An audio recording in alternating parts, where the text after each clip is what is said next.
ભરૂચ ભાજપમાં આંતરિક વિવાદ સામે આવ્યો છે, જ્યાં પૂર્વ મહિલા હોદ્દેદાર નૈના વકીલનું સસ્પેન્શન લેટર વાયરલ થતા રાજકીય ચર્ચાઓ તેજ બની। નૈના વકીલે જિલ્લા ભાજપ પ્રમુખ પ્રકાશ મોદી સામે ગંભીર આક્ષેપો કરતા જણાવ્યું કે તેમના પતિએ અપક્ષ ઉમેદવારી નોંધાવતા રાજકીય દબાણ હેઠળ તેમને સસ્પેન્ડ કરવામાં આવ્યા છે। તેમણે આ કાર્યવાહી બંધારણીય અધિકારોના ભંગ સમાન હોવાનું કહી કાયદાકીય પ્રક્રિયા વિના સસ્પેન્શન કરાયાનો આરોપ લગાવ્યો છે।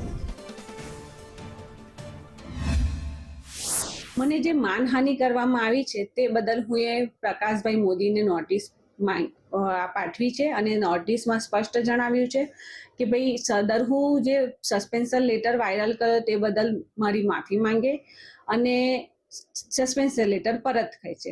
પ્રકાશભાઈ મોદી દ્વારા મારી નોટિસનો જવાબ આપવામાં આવ્યો, પરંતુ મારા નોટિસમાં દર્શાવેલ તમામ મુદ્દાઓનું કોઈ જ વિવરણ કરવામાં આવેલ નથી। તેઓએ ઉડાવ જવાબ આપેલો છે અને તેઓનો એ જવાબથી હું સંતુષ્ટ નથી, એટલે જેના કારણે હું સદરુ પ્રક્રિયામાં આગળ જઈશ અને ઉપરી લેવલ પર પણ પ્રદેશ કક્ષાએ તેમજ જરૂર જણાય તે વધુ નિર્ણયો લઈશ અને યોગ્ય ન્યાય મળે તે રીતની પ્રક્રિયા હાથ ધરીશ।